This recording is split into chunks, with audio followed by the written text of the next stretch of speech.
go. Awesome. Hi, everyone. We're going to hold on for just a second as people kind of trickle in.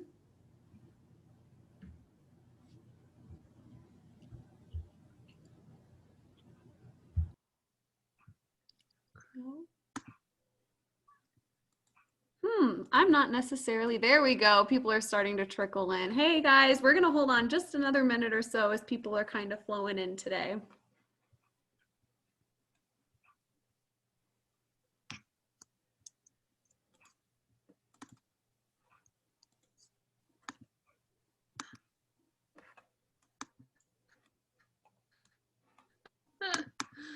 Uh-oh.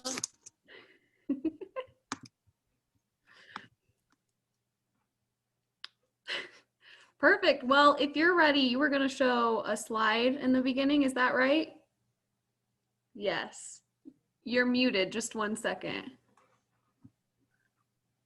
I am going to show a slide that will give just some rules and notifications here in just a second, perhaps. That's not the right one. Getting closer. Yes, okay. Here we go.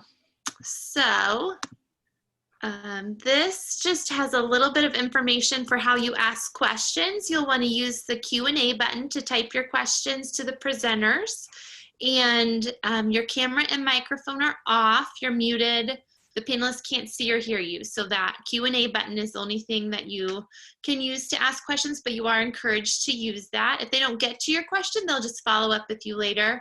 We have additional sessions for the rest of this week and next week. So you can sign up at the inacac.org/virtual college exploration, and recordings will be available at a later time as well.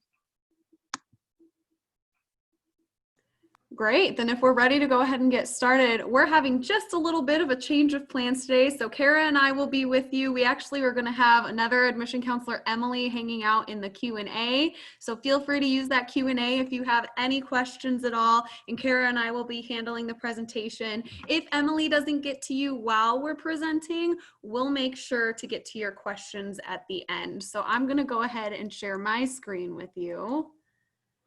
Here we go. There we go.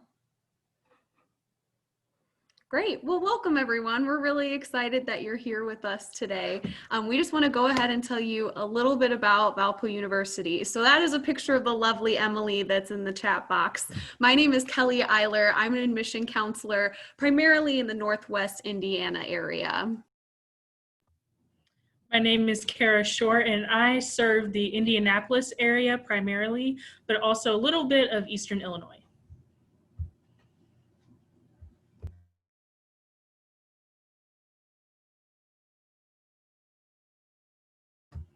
Kelly, I think you need to unmute yourself. We'll start that over. Sorry, guys. Give me just a second to optimize a few things. We should be good. Okay. I'm going to go ahead and restart the share. We're going to show you just a video of the first few weeks of school that we had.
Awesome.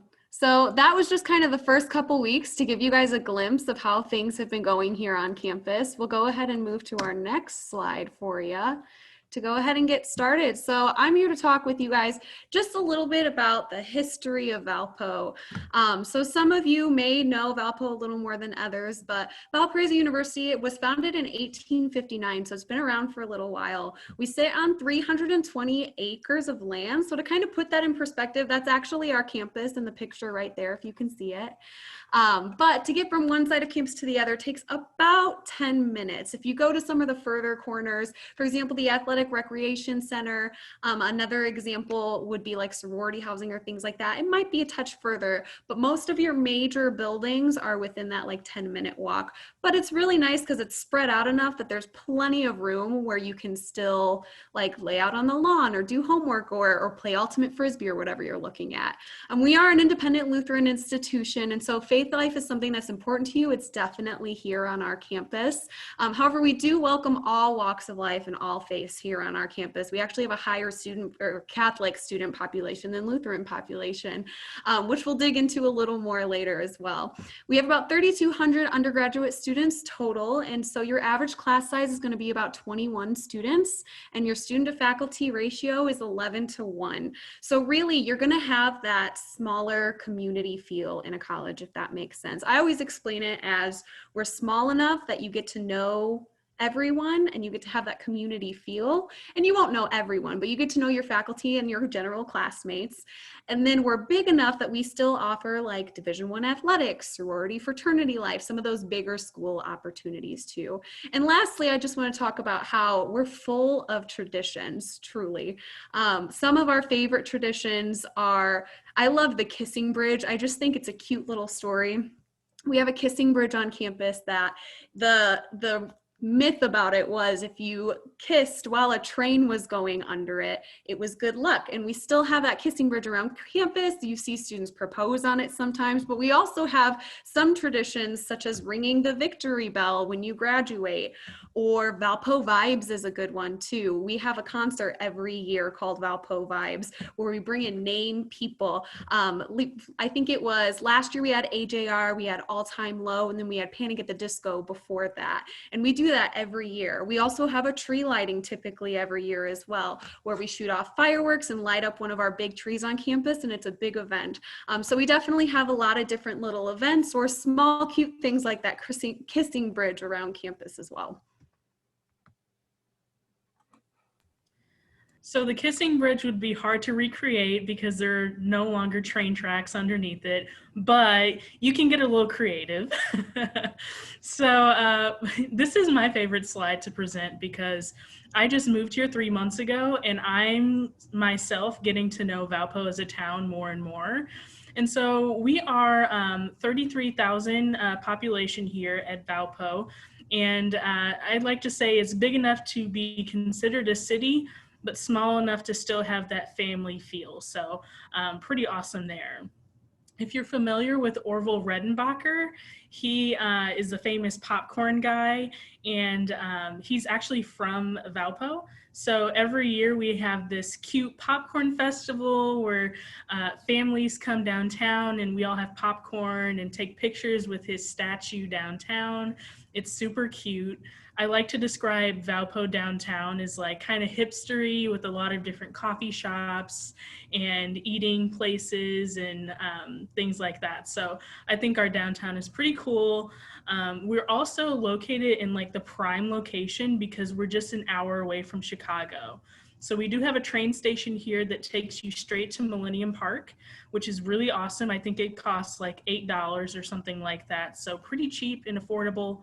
But if you're not a city person, we also have the beach at Indiana Dunes, which is our newest national park. So that's located just 15 miles from us. So we want to talk to you a little bit about the academic colleges and what the academics can look like here, because I know that's where kind of a lot of you start when you're doing your college search process. You may know what major you want to be in, you may not, and that's totally okay as well. But a lot of times students think they might know what they want to major in and navigate their college search around that. And so for us, we have 5 academic colleges here on our campus. We have the College of Engineering, the College of Business, the College of Nursing and Health Professions, and then the College of Arts and Sciences. So that one holds everything that doesn't sound like it fits in the other ones, if that makes sense. So College of Business, College of Nursing and Health Professions, College of Engineering sound pretty straightforward, whereas the things like philosophy or music or communication and so many other things fit under that College of Nursing and Health Professions. We have over 70 majors represented in those 4 academic colleges. And I know I said we have 5, it's because we also have Christ College, which is our honors college here in our campus. So the honors college is good for students those of you that love that rigorous curriculum, right? Maybe you're taking those AP courses, those dual credit courses, honors courses, and you just kind of like that extra rigor. This might be something worth considering. The way Christ College works is that you actually will be a part of 2 colleges. So let's say you're an engineering major. You'll go ahead and be an engineering major under the College of Engineering, and then you'll also be under Christ College. All of your engineering courses will be through the College of Engineering, and generally Christ College covers more so general education courses, and not necessarily all of them. Every once in a while there's still an extra course here or there you have to take through Christ College, but that's what you can kind of typically expect, generally speaking. And so if you're one of those students that likes that extra rigor, it is fairly humanities based as well. So fairly reading and writing heavy, but I actually used engineering as an example because quite a few engineers end up doing it anyway, even though it's humanities based, because they want that extra stretch to be able to experience the different things in their academics. You'll also see that we have the best undergraduate teaching and the best colleges in the Midwest rankings right there. I love the best undergraduate teaching specifically just because we take it seriously. We do a lot of hands-on learning in the classroom, a lot of experience, field experience, things like that. The College of Business, for example, they actually have internships as a part of their curriculum. So all of those students come out with internships.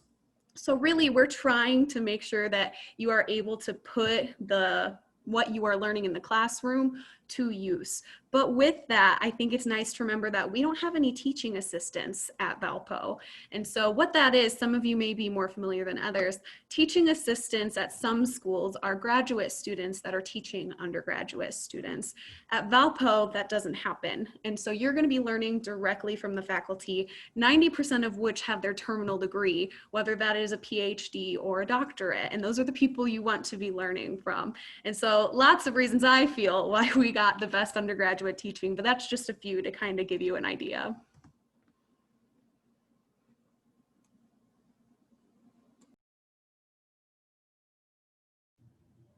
Yes, so student involvement. So college isn't all about, doing great in classes and things like that.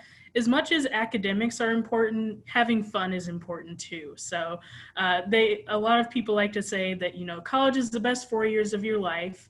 And so I think, hey, it's a good portion of your life. So that could be true for sure. So we have a number of different groups on campus, ranging from, an esports club to, I actually just found out that there's this club called Haunt. And it's actually just a group of students who get together and watch horror movies. So if you're into that kind of thing, we have that here. But by all means, if you don't find a club here that suits you, you could always start a club. So it's pretty easy to do. All you would need to do is find a faculty member to advise your club. We also have a university programming council, which is just a board of students who literally just get together and throw fun events for the university. So I think every year we have Valpo Vibes, like Kelly was mentioning, where we bring in different music artists and things like that. We also have Valpo After Dark, which happens on Friday nights, and there's like lots of games and food and things like that. But yeah, lots of opportunities to have fun here. We also encourage students to study abroad in college. It's a really fun time to be had. And so we have over 50 study abroad programs here, ranging from all different kinds of countries. So that's definitely a resource that's available to you. So as I was mentioning earlier, for those of you where faith life is important to you, you can definitely find it here on our campus. We have what we call 8 ways a week. So it's different ways throughout the week that you can worship on our campus. We have morning prayer Monday through Friday. It's about 20 minutes too. So just a short in between classes. There's no classes scheduled during it, so you can always sneak it in. It's actually a lot of fun. I go to them sometimes, so they're fun just to kind of get a nice little sneak in. We also have a Wednesday night and then a Sunday traditional and then a Sunday night service. And they're all just a little different. The Sunday service is a little more traditional. The Sunday night, I believe, is the candlelight service. And the Wednesday night is more of a contemporary service, if that makes sense. So lots of different ways that you can experience your faith through those services. But if you also want to be a part of clubs, there's many clubs that you can be in that are faith-based as well. The Social Action Leadership Team is one of my favorite ones. That one, they raise money to put towards something of their choosing. So I believe it was last year, it might have been 2 years ago, they helped rebuild a roof for a women's shelter within our town. But then before that, they actually picked a project outside of the US, somewhere in a different country, helping that. So they just pick a different project every year, and they put on things like a color run, for example, just to raise money for those projects. We also have plenty of service opportunities on our campus. You might see at the bottom, we clock 247,000 hours of community service per year among all of our students. Kara. Yeah, no, it's a really big thing on our campus. So if it's something that's important to you, you'll be able to find it in a lot of different ways. A lot of our sororities and fraternities even do service type things. We also have service trips during our 2-week spring break, where you can go ahead and go on a service trip. And then we also have our Valpo Day of Caring, which is a full day where we work within the community, where the students of Valpo work within the community to provide a service. And so many different faith and service opportunities here on this campus.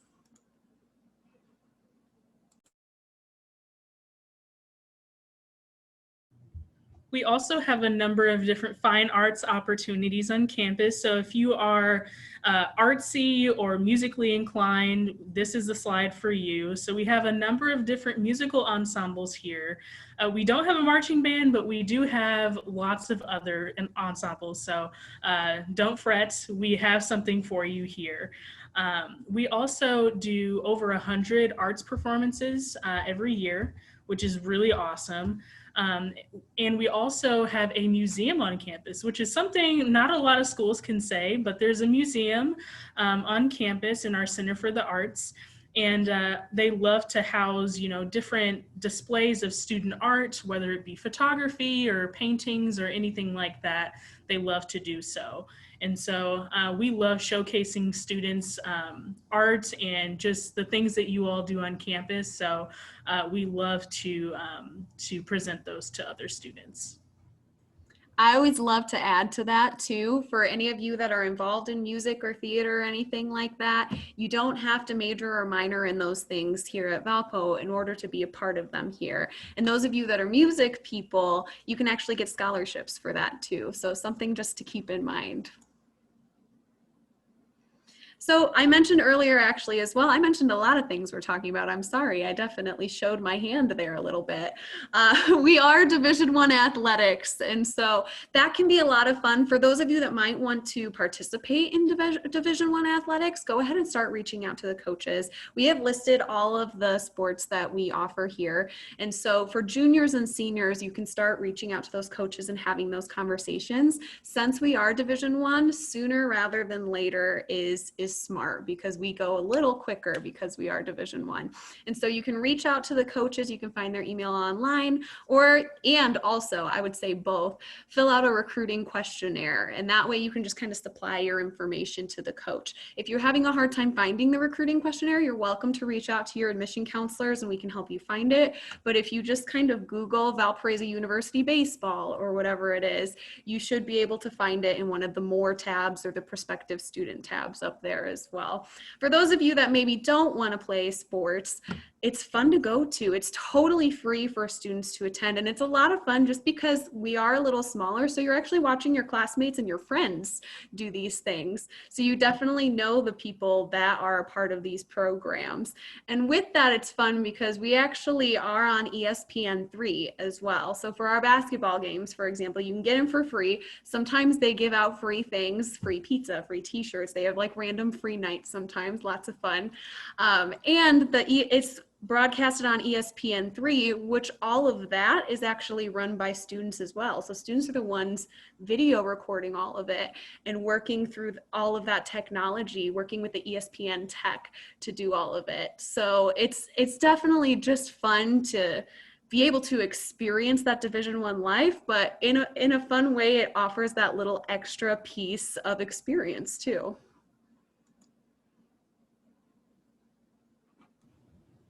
So another one of my favorite slides is talking about different cultures.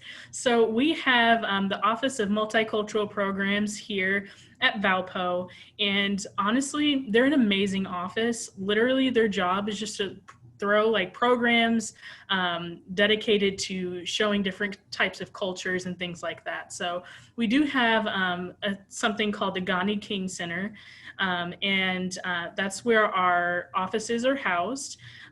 That's where our study abroad and the Office of Multicultural Programs is housed. And so every year we do a banquet, a world banquet, where different clubs and organizations come together and bring different kinds of cuisines from different countries. And it's really cool. And you just get to eat all the food. And I don't know, if you're a foodie like me, like that's the event for you.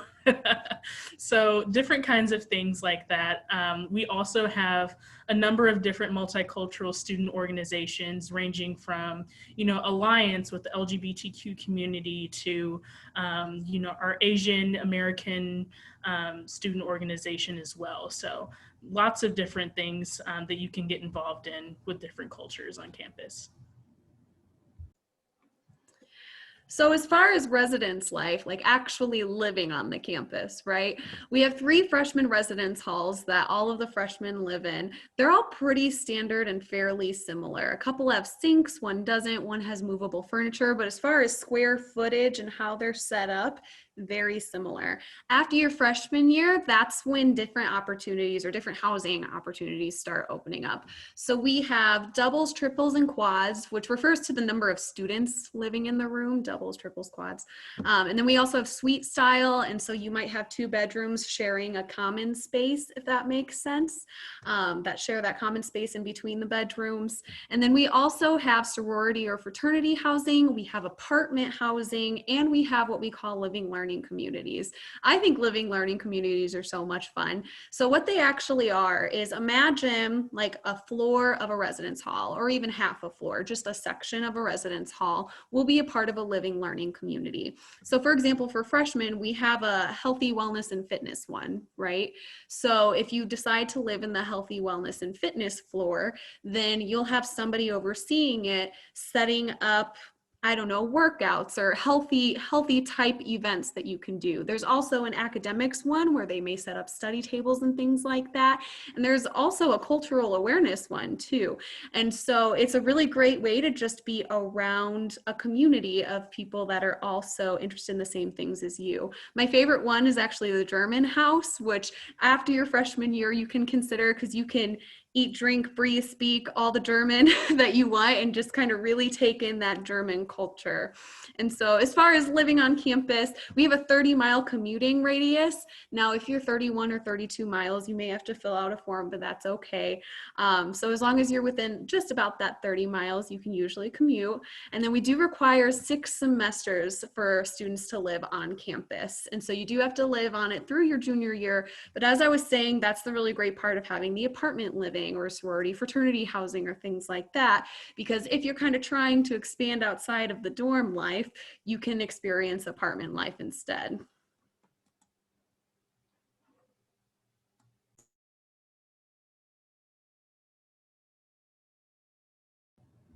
Sorry, there was an issue unmuting. But okay, so now that you've heard everything, I think you guys are ready to apply, right? I mean, I think we've done a good job, Kelly.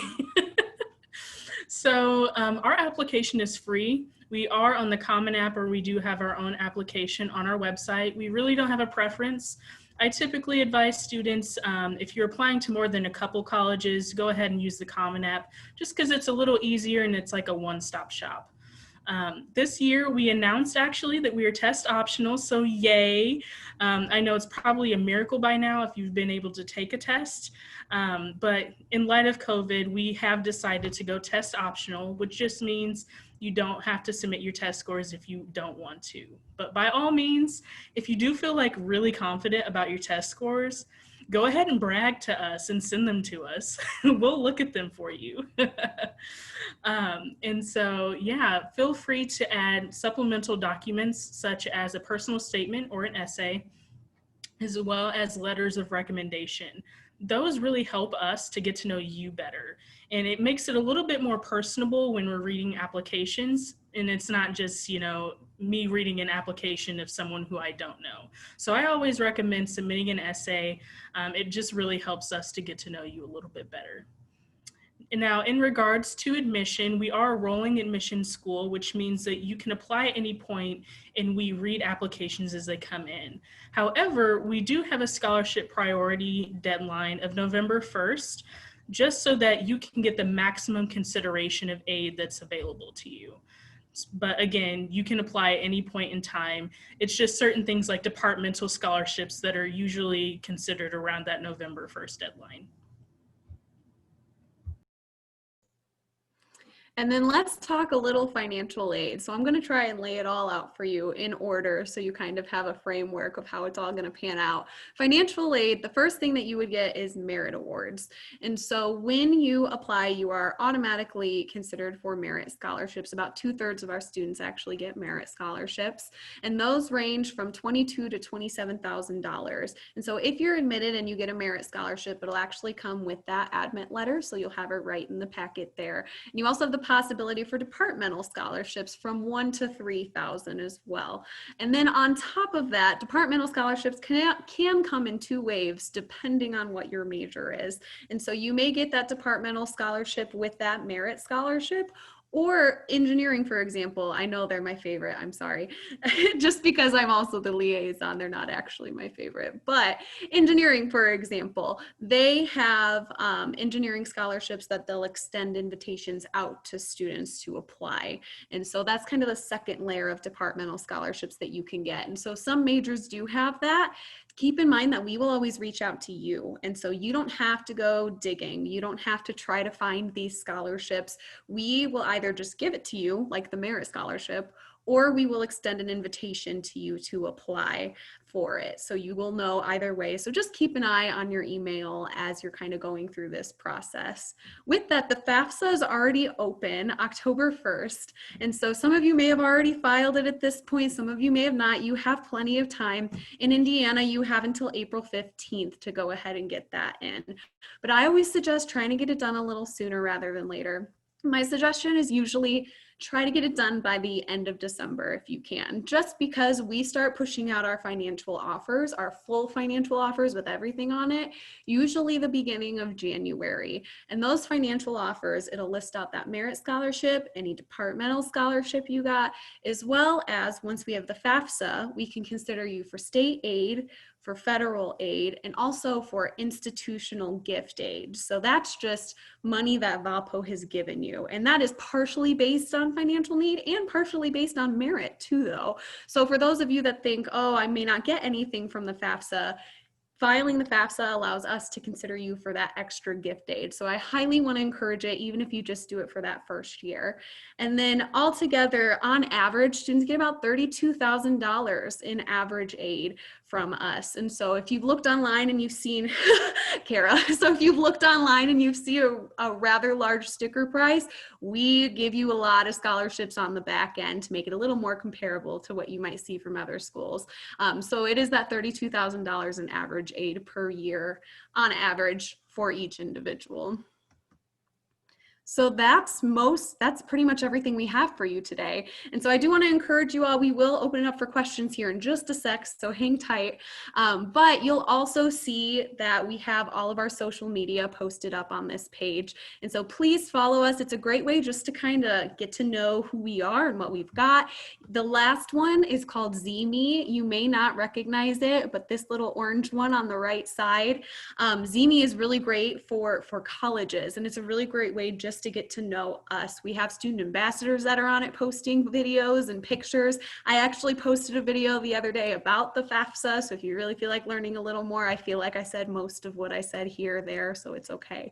But ZME can be a really great way to get to know more about us and get to know the other students that are also involved in or curious about Valpo or wanting to know more about Valpo, so you can meet some of those prospective students a little sooner. So with that, this is all of our information.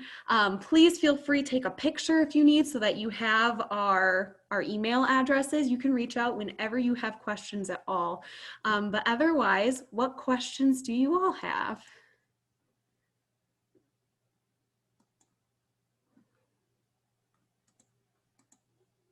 I can give you guys a second. Either that or Kara and I are very thorough. It's possible.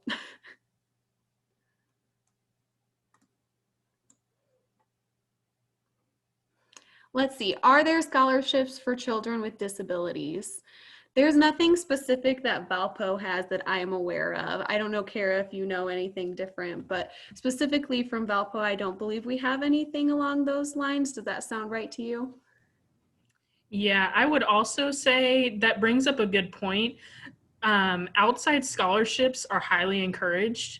So, you know, if you do find a scholarship for children with disabilities that's an outside scholarship, we do typically stack those on top of our merit scholarships. So feel free to go all out with applying for scholarships. You know, if you have, I don't know, like a church you're attending and they have a scholarship available, bring that in to us and we'll get you all settled with that. Yes, 100%. I appreciate you bringing that up. Good point.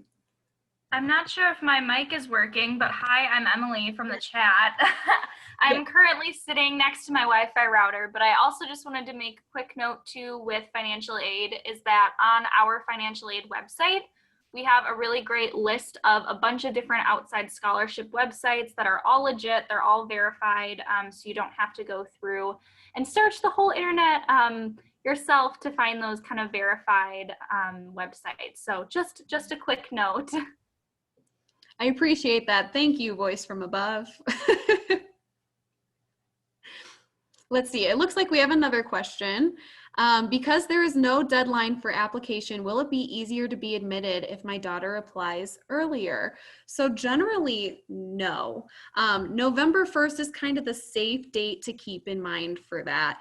And I only say that just because for things like physician assistant, that's actually the only one I can think of. Physician assistant has so many seats that will eventually fill up. So by applying by November 1st, it makes sure that you get full consideration for that. But everything else you can apply at a later date if you would like. The only thing that you may miss is some small departmental scholarships. I mentioned that there's kind of two phases of departmental scholarship. That second phase where they extend the invitation, usually they start sending those out like November, December, and we need to have already reviewed your application for you to be considered for that. And so I always say November 1st is kind of the safe date, but if you're questioning it, it's okay. You can definitely just talk with one of your admission counselors and we can advise, because it is a little different for different majors. Physician assistant, like I said, November 1st is the good time. The rest of them definitely have some more leniency though. Kara, I don't know if you want to take the next one. You ready? Yeah, sure. Are there any scholarships for children of alumni? Yes, we actually have a couple of different options. I'm not sure, I can't remember off the top of my head. What are the two scholarships called? We have a legacy award, and then we also have an alumni heritage award. And so they have to do, one of them is if one of your parents went here, and one of them is if you had a sibling, I believe an aunt or an uncle, and a grandparent. How long does it take for people to get a decision with admission? I applied 9/28. So typically, if you submit your application, so if we have your completed application, which just consists of the application itself and your high school transcripts, it typically takes 4 to 6 weeks after that to get a decision. So you're just within that window, so you should be receiving something soon. And with that, Rachel, I went ahead and wrote down your name real quick just because I'll go ahead and check on that for you just to make sure we have everything. Because if anyone else has submitted any application materials or anything like that, sometimes if we don't have everything, we can't start reviewing immediately. So we want to make sure to have that application in, that transcript in, and if you marked that you're going to turn in a test, make sure you have that SAT or ACT in. So I'll go ahead and check on that and send you an email after just to make sure that we have everything. But yeah, 4 to 6 weeks is the general time frame.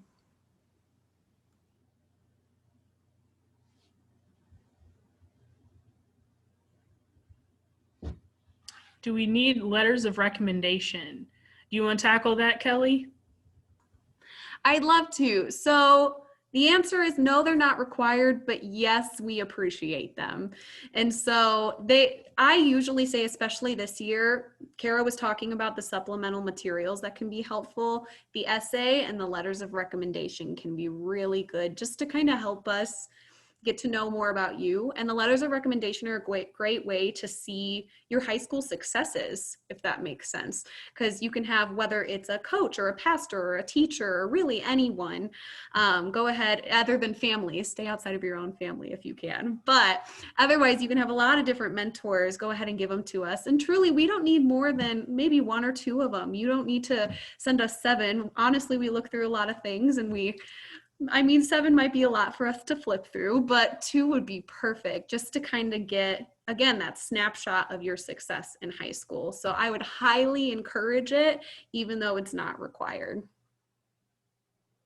And yes, feel free to send it by email as well. And so you can probably find just like a general undergrad email online, or you can also actually just take a picture of our emails and you can send it to any of us and we'll make sure it gets to the right place.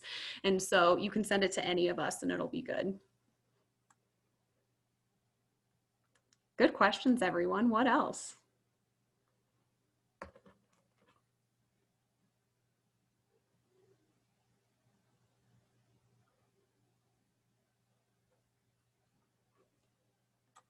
I'm going to give you like 10 more seconds, friends.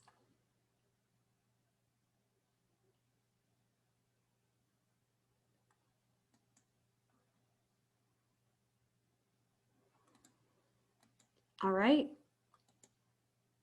I think we're good to go. If there's no other questions, we're actually going to pass you off. I believe Pam should still be here, our Strive Scan helper. Here I am. Yes. Yes, so I will very slowly and awkwardly probably share my screen again, but want to say thank you to everyone for joining us and to our amazing presenters. If you have follow-up questions for them, you can reach out to them directly the Valpo website is very easy to navigate and you can get there. It's not working, is it? Whoops, that's not it. Where would it be, guys? Sharing is paused. Bring your shared window to the front. I don't know how to do that. So I'm probably gonna just keep talking. That you can ask questions, and if I find the right screen, there will be some follow-up of just how to sign up for additional sessions. If you have any comments, definitely please let us know about those too. You can put them in the chat and we'll address them later, or you can contact the StriveScan help area.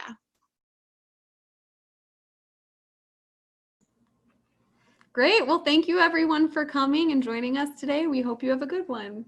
Thank you. Have a great night, everyone.